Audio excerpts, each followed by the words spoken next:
প্রিয় স্টুডেন্টস, সকলে কেমন আছো? আশা করি সকলেই খুব ভালো আছো। আজকে আমি ঔপন্যাসিক মতি নন্দীর লেখা কোনি উপন্যাসের 10ম পর্বের প্রশ্ন আর উত্তর নিয়ে তোমাদের সামনে হাজির হয়েছি। এর আগের ভিডিওতে আমি 10ম পর্বের ব্যাখ্যা করেছিলাম। তোমরা যদি দেখে না থাকো তাহলে অবশ্যই সেই ভিডিওটা আগে দেখে নিও, তাহলে বুঝতে তোমাদের সুবিধে হবে। আইসিএসসি এবং আইএসসি বোর্ডের বাংলা বিষয় যে কোনো রকম সাহায্য পাওয়ার জন্য আমার চ্যানেলটিকে তোমরা ফলো করো, ভালো লাগলে লাইক দিও আর সাবস্ক্রাইব করার অনুরোধ রইল। তোমরা যত বেশি সাবস্ক্রাইব করবে আমার কাজের উৎসাহ তত বাড়বে। তাহলে চলো দেখে নিই এই 10ম পর্বের কি কি প্রশ্নের উত্তর আমি তৈরি করেছি। এখানে আমি মোট 6টা প্রশ্নের উত্তর তৈরি করেছি, আর এই 6টা প্রশ্নের উত্তর যদি যথাযথভাবে তোমরা প্রথম থেকে শেষ পর্যন্ত দেখতে থাকো এবং প্রয়োজনে লিখেও নাও, তাহলে কিন্তু তোমরা যে কোনো লাইন তুলে দিলেই এই পর্ব থেকে প্রশ্নের উত্তর লিখতে পারবে। প্রথমে 1 নম্বর প্রশ্ন রয়েছে, ক্ষিতীশ একদিন কাগজে বড় অক্ষরে লাল কালিতে 70 লিখে ক্লাবের বারান্দার দেয়ালে সেঁটে দিল। আচ্ছা, ক নম্বর প্রশ্ন কি রয়েছে না, ক নম্বর প্রশ্ন রয়েছে, ক্ষিতীশ কৌতূহলী লোকেদের প্রশ্নের উত্তরে লেখার কারণ কি জানিয়েছিল? উত্তরটা মন দিয়ে শোনো। উত্তর হলো, ক্ষিতীশ সিংহ একদিন কাগজে বড় অক্ষরে লাল কালিতে 70 লিখে ক্লাবের বারান্দার দেয়ালে সেঁটে দেয়। কৌতূহলী লোকেদের প্রশ্নের উত্তরে সে জানায় তাকে অত বছর পর্যন্ত বাঁচতে হবে, তাই সেটা যাতে মনে থাকে তাই চোখের সামনে সে রাখলো রোজ দেখার জন্য। হয়ে গেল ক নম্বর প্রশ্নের উত্তর। খ নম্বরে রয়েছে, সে কার জন্য এই লেখা লিখেছিল? সে কোনির জন্য এই লেখা লিখেছিল। গ নম্বর প্রশ্ন আছে, কি কারণে সে এই লেখা লিখেছিল? উত্তর হলো, ক্ষিতীশ সিংহ জানতে পারে যে মহারাষ্ট্রের রমা যোশী 100 মিটার ফ্রি স্টাইলে সময় করেছে 1 মিনিট 12 সেকেন্ড। ক্ষিতীশ কোনিকে জাতীয় ও আন্তর্জাতিক স্তরের সাঁতারু হিসেবে তৈরি করতে চায়। সে জানতো জাতীয় স্তরে রমা যোশীর সাথে কোনির প্রতিদ্বন্দ্বিতা হবে, তাই সে কোনির 70 সেকেন্ড সময় ধার্য করে। সময়টা কোনির চোখের সামনে রাখার জন্য সে ক্লাবের ও বাড়ির দেওয়ালে লিখে রাখে। 1 মিনিট 10 সেকেন্ডে কোনিকে সেই বছর সাঁতরাতে হবে, যাতে কোনি রমা যোশীর সাথে প্রতিযোগিতায় সমানে সমানে লড়াই করতে পারে। ঘ নম্বর প্রশ্ন আছে, এছাড়া সে কি কি ভাবে কোনিকে ট্রেনিং দিত? উত্তর হলো, ক্ষিতীশ সিংহ কোনির সাঁতারের ট্রেনিং সম্পর্কে সতর্ক ও হিসেবি হয়। সে আরো কঠিনভাবে ট্রেনিং করাতে থাকে। কোনির হাবভাব, খাওয়া, শোয়া, বিশ্রাম ইত্যাদি বিষয়ে সে তীক্ষ্ণ নজর রাখে। সে প্রতি মাসে একবার রক্তে হিমোগ্লোবিনের মাত্রা পরীক্ষা করে পরিশ্রমের ভার বাড়িয়ে দেয়। কনিকে অ্যাপেলোর ছেলেদের সঙ্গে প্রতিযোগিতা করিয়ে সময় নেয়। এইভাবে ক্ষিতীশ সিংহ কনিকে সাঁতারের অনুশীলন করাতে থাকে। 2 নম্বরে রয়েছে, যদি খিদ্দার মেয়েটার হাতে মার না খেতে চাস তো হার্ড ট্রেনিং আরম্ভ কর। আচ্ছা, প্রথম ক নম্বর আছে যে বক্তা কে? এর উত্তর হলো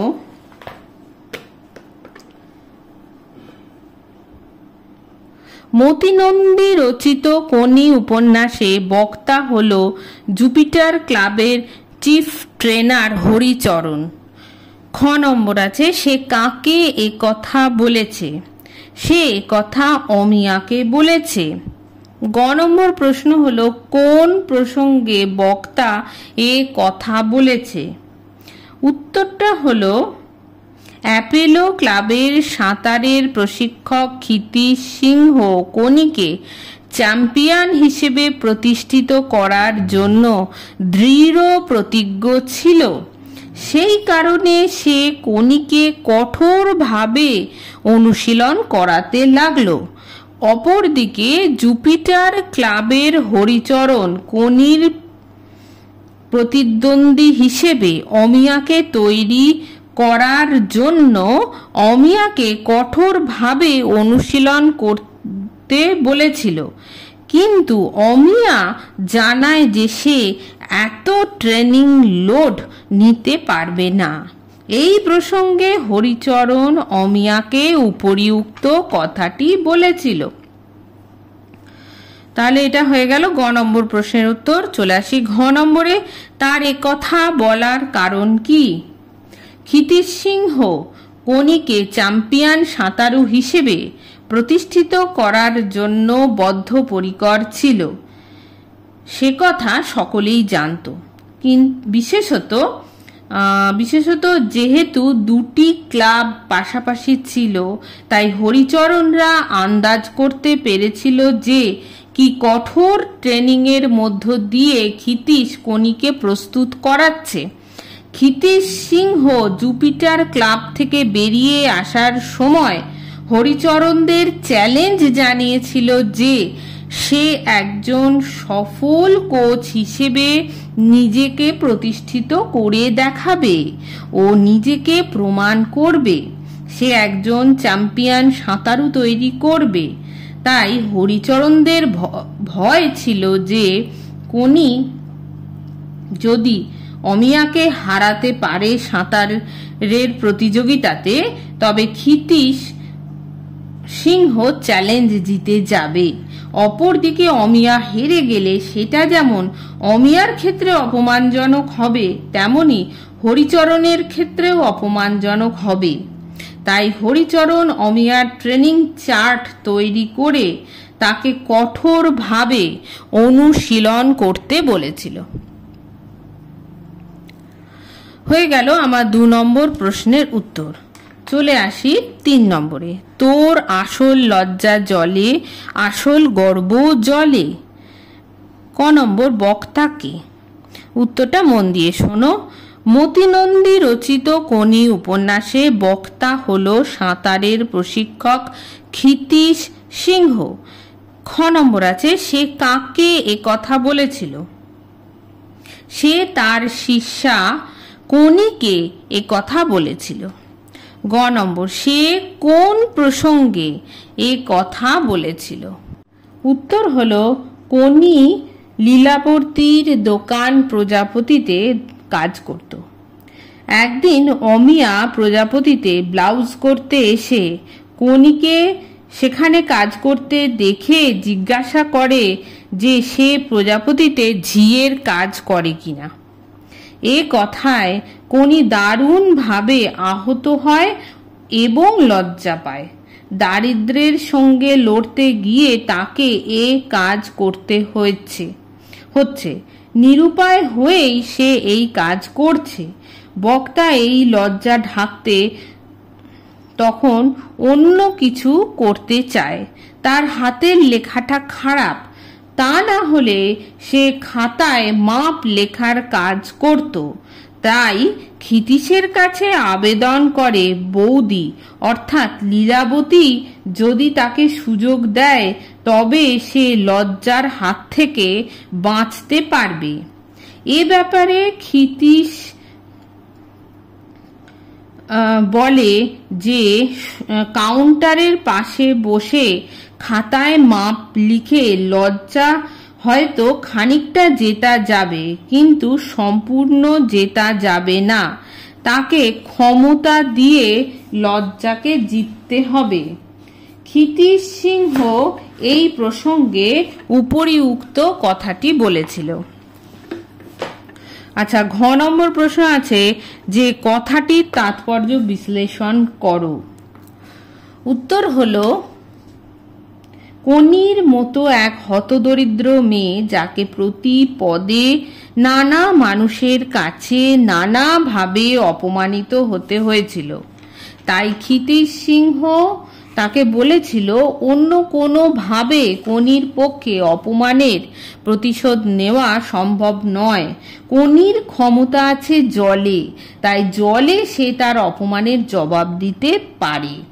তার দারিদ্রতা নিয়ে নানা মানুষ তাকে নানাভাবে অপমান করলেও কনি যেন তার জবাব দিতে পারে তার কর্মের মাধ্যমে, তাই তার লজ্জা জলে, কারণ একজন সাঁতারু হিসেবে সে নিজেকে প্রতিষ্ঠিত করতে চলেছে।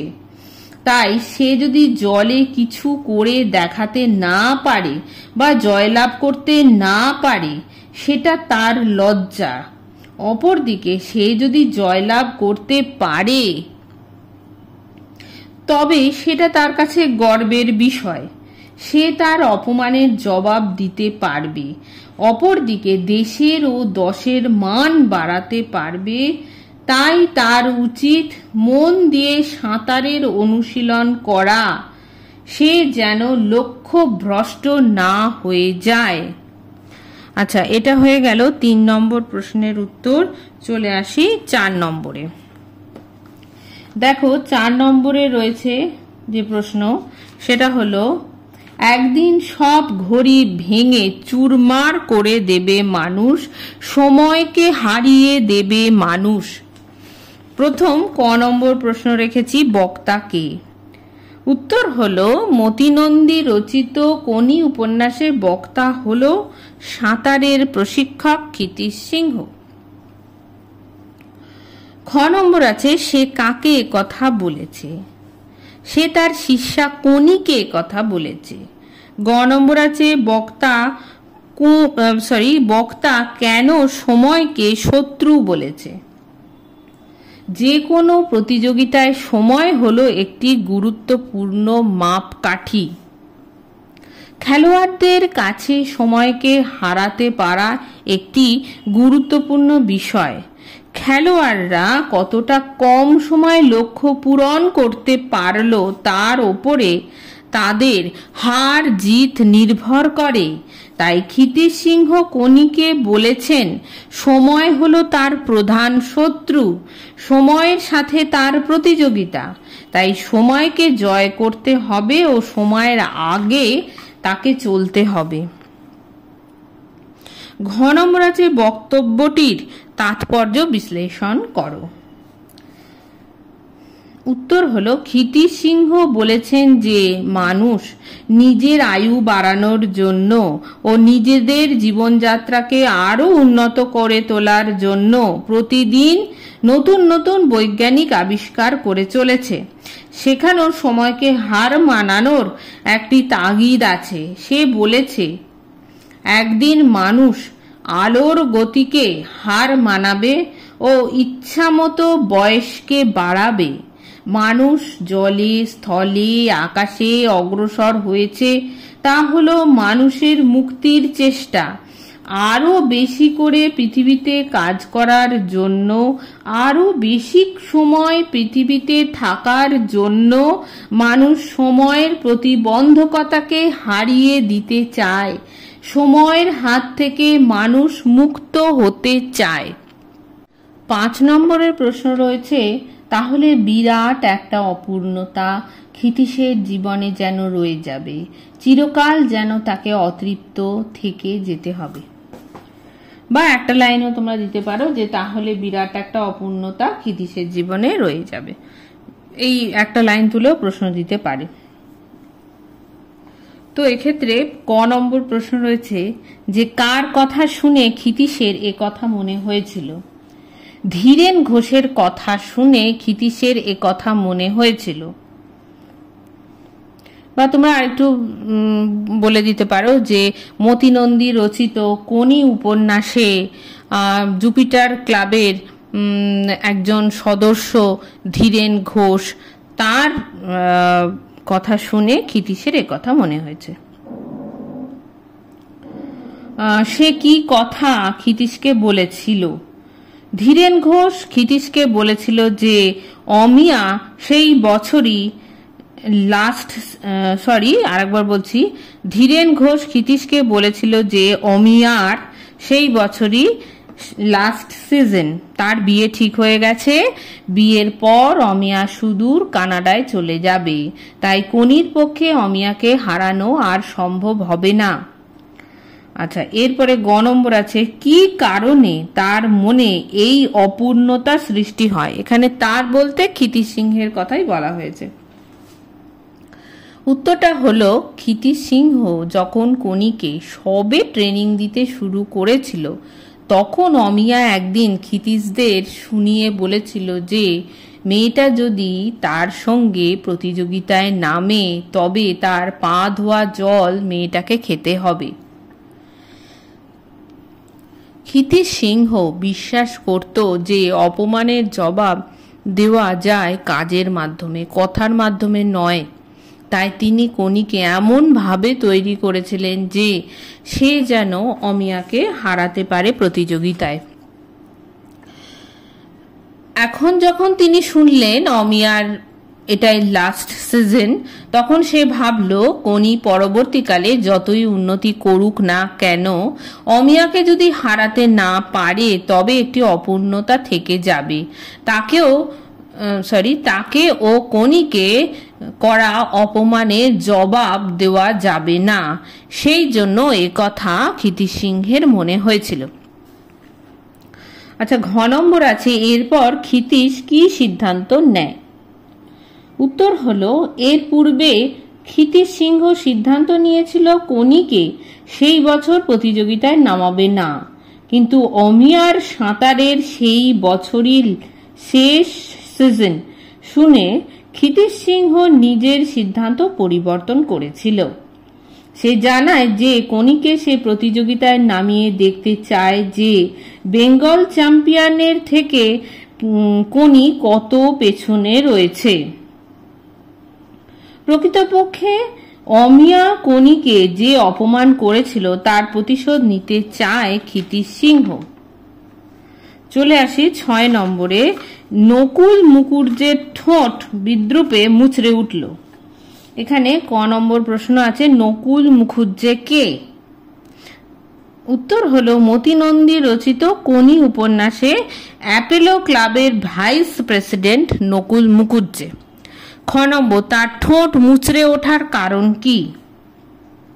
উত্তর হলো ক্ষিতীশ সিংহ জানতে পারে জুপিটার ক্লাবের কর্মকর্তারা কোনিকে প্রতিযোগিতায় এন্ট্রি দেয়নি।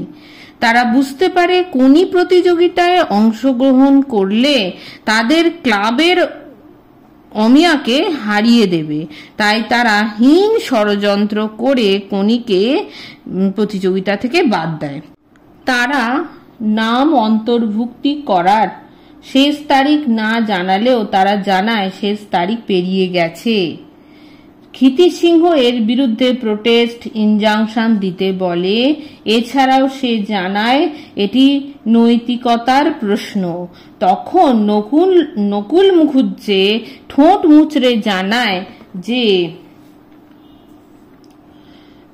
ক্ষিতীশ সিংহ যে সাহস, চ্যালেঞ্জ, মরালিটির কথা বলেছিল তা যে ধীরেন, হরিচরণ, বিষ্ণুধর এদের কাছে অর্থহীন।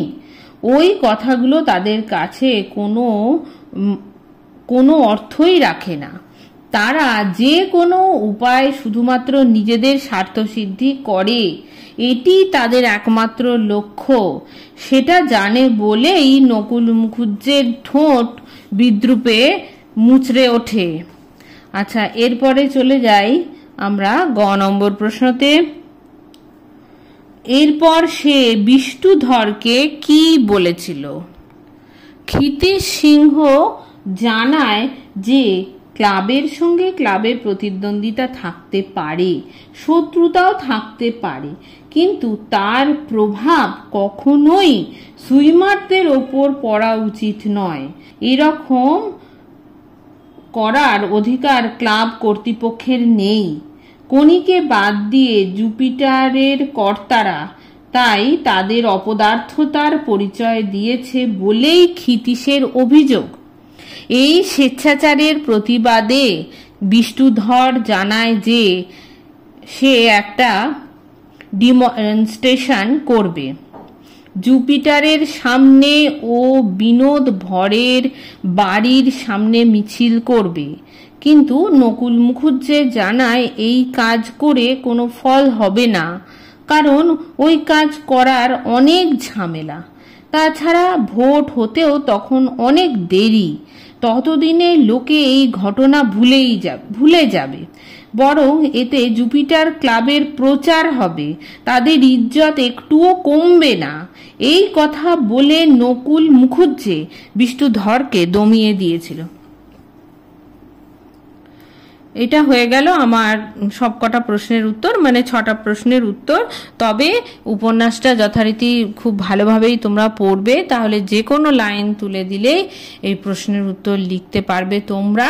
এর পরের ভিডিওতে আমরা পরের পর্ব নিয়ে, অর্থাৎ একাদশ পর্ব নিয়ে আলোচনা করব, ব্যাখ্যা করব। তোমরা সেই ভিডিওর অপেক্ষায় থাকো। আর অবশ্যই আমার চ্যানেলটিকে তোমাদের যদি ভালো লাগে, যদি আমার প্রশ্নের উত্তরগুলো তোমাদের কোনো কাজে লাগে, তাহলে অবশ্যই কিন্তু আমার চ্যানেলে তোমরা সাবস্ক্রাইব করো আর একটা লাইক দিও, শেয়ার করো। তোমরা সকলে খুব ভালো থেকো। দেখা হবে পরবর্তী ভিডিওতে।